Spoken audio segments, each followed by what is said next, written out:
Hola, mi nombre es Joel, hago parte del grupo 1 de legislación tributaria. En el video anterior, que fue la parte 1, hablamos sobre retención en la fuente, persona natural y persona jurídica, con la mecánica del juego 100 colmillados dicen. En esta segunda parte hablaremos sobre todo eso, pero hablaremos de forma más detallada, más concisa y más clara de cada uno de los conceptos. La retención en la fuente es un mecanismo para recaudar los impuestos anticipadamente. El efecto que tiene sobre los impuestos es que al momento de declararlos, estos valores podrán ser deducidos del valor del impuesto total. La retención en la fuente tiene como objetivo conseguir de forma gradual que los impuestos puedan recaudarse en lo posible en el mismo ejercicio gravable en el que se cause. La retención en la fuente no es un impuesto, sino es un mecanismo mediante el cual el Estado puede recaudar un porcentaje de los impuestos sin esperar a que se termine el periodo gravable. Lo puede hacer cada vez que presta un servicio o vende un producto. De esta forma asegura un flujo constante de recursos. Existen unos impuestos a los cuales están sometidos a retención, son IVA, industria y comercio, renta, ganancias ocasionales, timbre y gravamen a los movimientos financieros. Los elementos del impuesto son 5. El agente retenedor, que es aquella persona o entidad obligada a efectuar la retención en el momento del pago o abono a la cuenta. El sujeto pasivo es aquella persona o entidad beneficiaria del pago o abono en cuenta afectadas con la retención. El hecho generador es aquella causa inmediata que origina y genera el impuesto.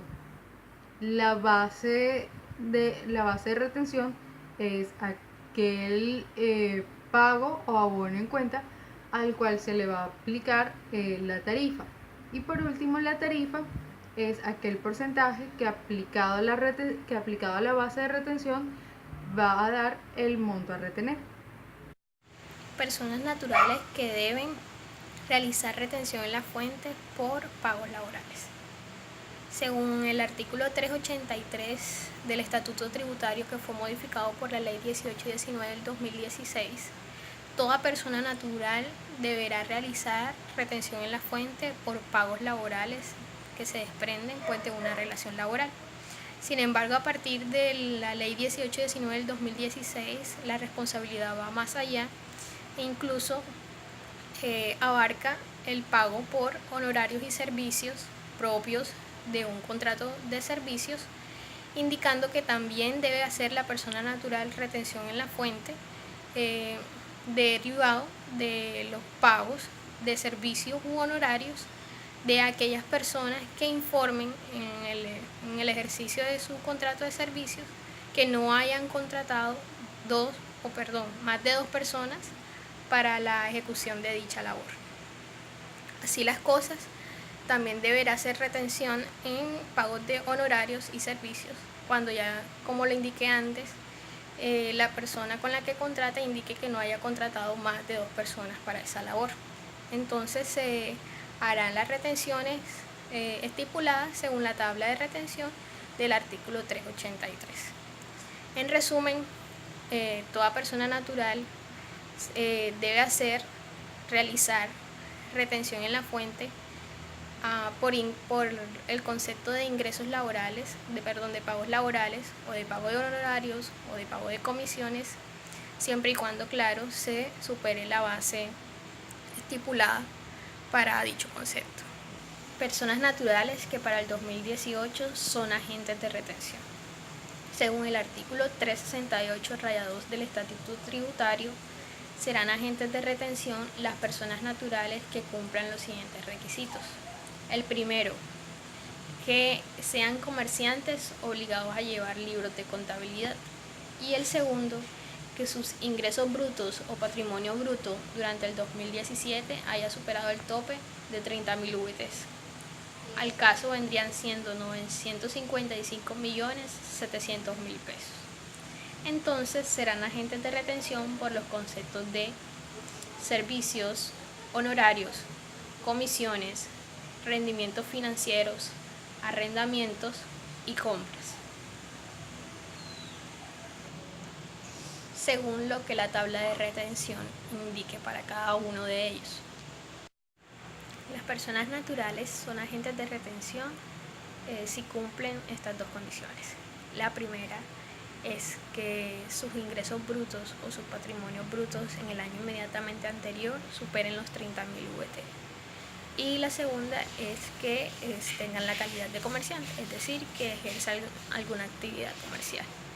En el caso de la retención en el IVA, según el numeral 3 del artículo 437-2, deberán hacer la retención en el IVA las personas del régimen común que contraten con entidades o personas que no tienen domicilio en nuestro país y que prestan un servicio grabado. En el segundo caso es cuando las personas ejerzan como mandatarios en un contrato de mandato, donde el mandante sí es agente de retención. Entonces deberán practicar las retenciones en IVA que tengan lugar. Hay que aclarar que la obligación del régimen común de asumir el IVA al régimen simplificado fue derogado por la Ley 1819 del 2016. Bueno, la retención de la fuente para empleados se termina por medio de dos métodos, o también conocidos como procedimiento número 1 y procedimiento número 2. ¿Cómo saber cuál procedimiento se debe aplicar? Hay que elegir adecuadamente. Primero que todo, hay que tener en cuenta que se debe aplicar el procedimiento que más favorezca al empleado, es decir, el que le signifique una menor retención. Por ejemplo, el procedimiento número 1 se aplica necesariamente cuando el empleado ingresa por primera vez a la empresa. Se le deben tomar los ingresos obtenidos en el mes para poder aplicar la retención. Y el procedimiento número 2 toma como referencia en promedio los 12 meses anteriores que el trabajador haya laborado. Claro está, no tienes que esperar para tanto para aplicar este procedimiento. Como mínimo, el trabajador debe estar laborando 3 meses en la empresa. El procedimiento se va a aplicar en los meses de junio y diciembre, que son los meses que se debe esperar para calcular estos. Pero, ¿cómo saber cuál de los dos procedimientos le conviene o no al empleado? Bueno, hay que calcularlos y compararlos, para así saber cuál le significa una menor tarifa. La autorretención no es más que una modalidad de la retención, siendo que para el caso que el que practica la retención es el beneficiario del pago o abono a la cuenta, es decir, el vendedor o el prestador de servicio, y no el comprador, el agente de retenedor. La facultad y la obligación de pagar y declarar dichas retenciones recae directamente sobre el vendedor o el prestador de servicio. Existen muchas empresas que tienen un sinnúmero de clientes y cada cliente tiene la obligación de practicar la retención y de certificarla. Entonces, este proceso, cuando hay una infinidad de clientes, es muy complicado y engorroso. Así que se creó como una solución para esto la autorretención para aquellas empresas que tienen ingresos altísimos y muchos clientes. Entonces, ¿pero quiénes son los autorretenedores? Pues bueno, son autorretenedores aquellos contribuyentes que hayan sido autorizados por la Dirección de Impuestos y Aduanas Nacionales, DIAN. Entonces, cada contribuyente está en la obligación de especificar en cada factura que emita su calidad de autorretenedor. Requisitos para ser catalogados como autorretenedores. Pues bueno, la DIAN, según resolución 4074-2005, primero, ser persona jurídica. Segundo, haber tenido ingresos por ventas brutas inmediatamente al año anterior superior a 130.000 VT. Tercero, tener un número de clientes superior a 50 que practiquen retención. Cuarto, estar inscritos en el RUT. 5. Encontrarse al día en su cumplimiento de obligaciones tributarias. 6. No encontrarse en procesos de liquidación. Y séptimo, no haber sido sancionado en el último año. Este sí es. Agentes de retención. Agentes de retención del impuesto de renta. Otra vez.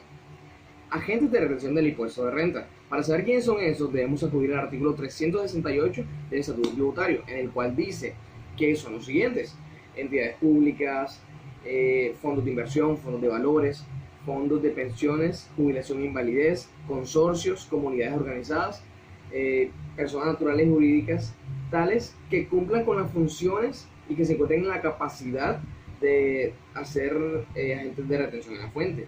Todo esto pues lo estipula la DIAN, quienes pueden ser, quienes están adecuados para cumplir con esta función.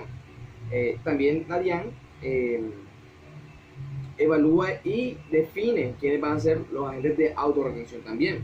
Además de esto, además de que ya en el artículo se encuentran estipulados quiénes son, también el Estado puede designar quiénes pueden ser estas entidades. Además de esto, el mismo artículo menciona que las personas naturales que serán agentes retenedoras deben cumplir con dos características. La primera de estas es ser comerciante. Para esto debe tener el RUT y la Cámara de Comercio. La segunda de estas es que en el año anterior a esas personas hayan tenido ingresos brutos superiores a 30.000 VT. Agentes de retención sobre el impuesto de las ventas. Para saber quiénes son estos, tendríamos que irnos al artículo 437, parte 2, donde mencionan quiénes son. El primero de estos son todas las entidades que hagan parte del Estado. Entre estos podríamos mencionar los distritos, los municipios, los departamentos, entre otros. O empresas que sean del Estado como tal. Mínimamente se puede mencionar que como mínimo una empresa que sea 50% del Estado o más hace parte de esta categoría. Además de esto también los grandes contribuyentes, que estos son proporcionados o son establecidos por la DIAN, sean o no sean responsables del IVA. Otro sería personas del régimen común que contraten con personas o entidades que no tengan vivienda en el país donde se está haciendo eso, es decir, Colombia, por ejemplo. Otra sería todas las empresas o entidades que entreguen tarjetas de débito o crédito a las personas. Se puede mencionar como ejemplo pues los bancos. Otra sería la aeronáutica civil, y otra también sería las personas del régimen común que tengan sociedades comerciales con entidades del exterior o internacionales que adquieran bienes, inmuebles. Esto no aplica esto solamente aplica cuando no cumple con los dos ítems o características que mencioné en un principio. Y la última son todas las empresas o entidades que trabajen con servicios electrónicos o digitales, sea prestar el servicio, vender los productos, todas estas anteriores. Bueno, pues yo les voy a hablar, estar complementando un poco acerca de las sanciones por no retener y por no presentar la declaración en la red de fuente. Como todos sabemos, la retención en la fuente tuvo su origen en 1961 con el decreto 1651, pero empezó a implementarse como tal en 1969 con el artículo 38, que es donde se empieza ya a implementar como tal este tipo de recaudo. Existen diferentes sanciones por no presentar este tipo de declaración de red de fuente, como le está por extemporaneidad, que es la principal. Cuando no hay un impuesto a cargo, se paga el 5% a cargo de cada mes o fracción sobre el impuesto sin exceder el 100% de dicho impuesto, es decir, no puede pasar ese tope máximo. Cuando no hay un impuesto a cargo, se calcula sobre el total de los ingresos brutos percibidos del año anterior, aplicando el 0.5% por cada fracción sin exceder el valor resultante del 5%. Si la declaración se presenta de manera extemporánea y la misma arroja un saldo a favor, a favor del contribuyente por exceso de retenciones en la fuente que se presentaron en ese mismo periodo de tiempo, el mencionado saldo a favor se puede ya sea practicar solicitar una devolución en dinero en un periodo de 2 años donde se presentó la declaración. Otra sería imputar este saldo a favor sobre la declaración del año siguiente a presentar. En estas dos opciones se manejaría en el caso de que tuvieran saldos a favor. Otra sería cuando no se liquida impuesto ni ingresos brutos. Se debe liquidar el patrimonio líquido del año anterior aplicando el 1% por cada menufracción, sin exceder la cifra menor resultante, que sería el 10% sobre el valor del patrimonio líquido, el doble de los saldos a favor, o en el caso serían de 2.500 VT, unidad de valor tributario. La sanción por inexactitud equivale al 100% en según la nueva reforma, de la diferencia entre el impuesto que hubiera podido resultar de haber incumplido con la inexactitud o el liquidado por el contribuyente. La sanción por no declarar equivale al 20% de las consignaciones o ingresos brutos que se presentó en el año, o el 20% de los ingresos brutos de la última declaración en el que fuese superior en este caso. También quisiera hablarle en qué casos no se practica la retención en la fuente. Como todos sabemos, la retención en la fuente es un mecanismo que busca recaudar un impuesto anticipadamente. La retención en la fuente debe practicarla siempre el comprador, es decir, quien hace el pago. En los siguientes casos no se debe practicar retención en la fuente: cuando el valor de la compra o el servicio que se presta no supere la base mínima, que en este caso sería 27 VT para compras y 4 VT para servicio. También cuando el sujeto pasivo, que es quien vende el producto o presta el servicio, como había hablado anteriormente, sea una empresa perteneciente a un régimen especial, como lo son las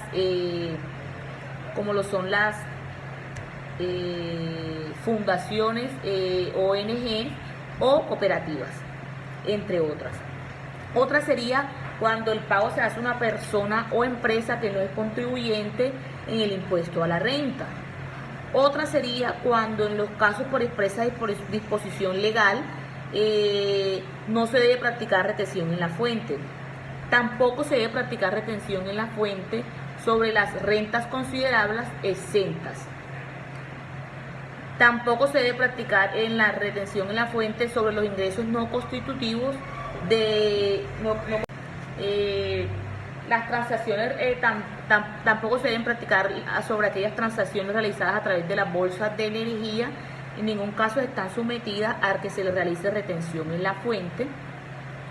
No se debe practicar retención en la fuente cuando el vendedor o el bien que está prestando el servicio es un autorretenedor, es decir, puesto que el responsable de hacer esta retención sería él mismo, quien debe practicarse su respectiva retención, es él mismo quien la haría.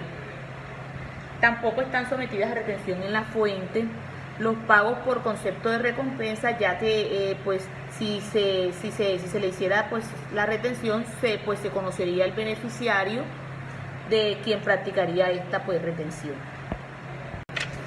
Bueno, compañeros, yo les voy a hablar en esta tarde de hoy, les voy a hablar acerca de las sanciones por no retener y por no presentar la declaración de retefuente.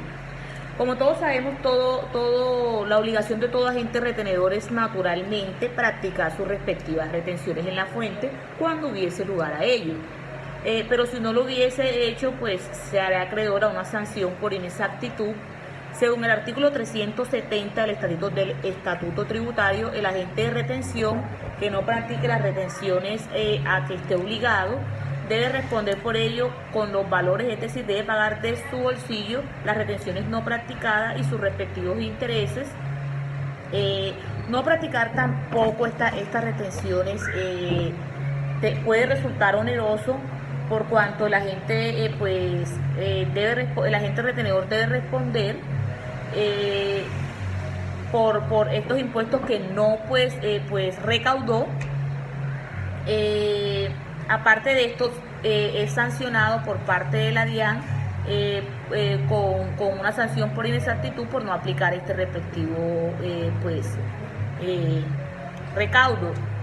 En el caso de que el agente retenedor sí haya asumido las retenciones, pues entonces se debe presentar la respectiva declaración corregida y no correría el hecho de la sanción en este. Muy buenos días, mi nombre es Jesús Barrios, estudiante de Administración de Empresas en la Universidad del Atlántico. En el día de hoy les estaré compartiendo dos temas muy importantes en materia de legislación tributaria. Uno de ellos tiene que ver con el formulario de la retención en la fuente y el otro con los grandes contribuyentes, qué son y cómo se logra esta calidad. Acompáñame en el siguiente video en donde estaremos desarrollando dichos temas. Bueno, antes de entrar en materia en todo lo relacionado con el diligenciamiento del formato para la declaración de retefuente, es importante resaltar que la retención en la fuente no es un impuesto, sino que es un mecanismo anticipado para la recaudación del mismo. Por otra parte, en la retención en la fuente no existe el sujeto activo, sino que existe el agente retenedor, cuya finalidad es facilitar y agilizar todo lo que tiene que ver con la recaudación del impuesto. Ahora bien, para la retención en la fuente, la DIAN ha puesto a disposición el formulario 350, el cual les estaré mostrando en el siguiente tramo del video de una manera didáctica cuáles son sus partes, cómo diligenciarlo y dónde podemos encontrarlo. Bueno, para conocer el formato de declaración de retención en la fuente, lo primero que debemos de hacer es dirigirnos a la página de la DIAN. Vamos hacia la página principal y vamos a encontrar uno de los iconos portal web. Le damos clic e inmediatamente nos va a dirigir hacia el portal principal de la página de la DIAN. Entonces, cuando estemos ahí, le vamos a dar en atención al ciudadano, formularios e instructivos. Esperemos a que cargue la página y aquí nos va a mostrar todos los formularios que maneja la DIAN. Vamos a filtrar por el número del formulario al cual deseamos ir. En nuestro caso sería el formulario 350.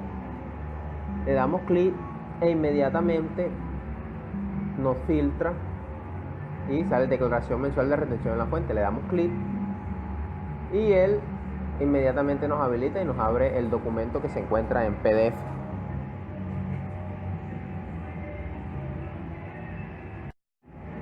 Este es un documento proporcionado por la DIAN, pero no es diligenciable, teniendo en cuenta que para tener acceso al documento original debemos tener un usuario y contraseña, al cual podemos ingresar desde el portal y pues nos va a habilitar el formulario 350 para poder diligenciarlo. Este solamente es un ejemplo para mirar cómo está estructurado el documento y conocer cuáles son sus partes y cómo es su correcto diligenciamiento.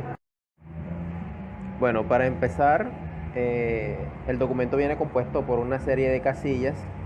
También es importante resaltar que estos documentos vienen con un instructivo que proporciona la DIAN a fin de entender a qué corresponde cada casilla y hacer más fácil su diligenciamiento. Por ejemplo, en los datos del declarante comprende la casilla desde la 1 hasta la 24. Allí se van a colocar todos los datos correspondientes a la persona declarante del documento. Una parte muy importante del documento son las correcciones, que comprenden la casilla 25 y 26. En esta parte de las correcciones se debe colocar qué documento se va a corregir, qué año es el que se va a corregir, y se hace la aclaración de que cuando se hacen correcciones, el documento que se actualiza pues inmediatamente anula al siguiente. De la casilla 27 a la 48 ya viene todo lo que es retención a título de renta y complementarios. En la casilla de la 52 a la 54 viene la total de las retenciones. Bueno, por otra parte también saltaba un poco lo que son las retenciones practicadas a título de timbre nacional, que van desde la casilla número 49 hasta la casilla número 51. Es importante resaltar que el timbre es un impuesto que se causa sobre los documentos públicos y privados, incluidos los títulos valores. Hay una parte muy interesante del documento de declaración y ya es la casilla número 981, que ya es la firma del declarante o quien lo presenta. ya este puede ser el contador público, que es el que presenta el documento. Generalmente el documento de retención en la fuente es muy fácil de diligenciar. La DIAN ofrece muchos mecanismos, muchas herramientas, las cuales le permitan a la persona declarante comprender a qué corresponde cada casilla y cada parte del documento. Bueno, concluyendo el tema de lo que es el formulario 350 de la retención en la fuente y comprendiendo un poco que la retención en la fuente no es un impuesto, sino un mecanismo anticipado para el recaudo del mismo, pasamos a lo que son grandes contribuyentes. Los grandes contribuyentes son todas aquellas personas naturales y jurídicas que poseen ciertas características en cuanto a sus ingresos trimestrales se refiere. Por ejemplo, son catalogados como grandes contribuyentes aquellas personas naturales y jurídicas que posean activos fijos declarados en el impuesto de renta y complementario por un valor de 3 millones de VT. De igual forma, son también catalogados como grandes contribuyentes todas aquellas personas naturales y jurídicas que posean un patrimonio líquido declarado en el impuesto de renta y complementario por 3 millones de VT. De igual forma, quienes posean ingresos brutos declarados en el impuesto de renta y complementario por valor de 2 millones de VT también serán catalogados como grandes contribuyentes. Bueno, cabe resaltar que para ser catalogado como gran contribuyente también se necesita un estudio minucioso de las características descritas anteriormente y también las expuestas en el artículo 562 del Estatuto Tributario. El Comité de Gestión de Ingresos hace un estudio, se lo presenta al Comité de Programas de la DIAN y este es quien determina quiénes entrarán como grandes contribuyentes para el año próximo. Es decir, por ejemplo, todas aquellas personas naturales y jurídicas que están en vigencia en el 2018 como grandes contribuyentes fue porque en el 2017 se determinó de que esas personas a partir del 2018 deberían ser catalogadas como tal. Bueno muchachos, espero que les haya gustado el video en el cual se resume un poco lo que es el formulario 350 de declaración de la retefuente, cuáles son sus partes principales y cómo diligenciarlo de manera correcta, además de cómo encontrarlo en el portal de la DIAN y también sobre el tema de gran contribuyente, quiénes son los grandes contribuyentes, qué características poseen y quién lo cataloga como tal. Muchas gracias.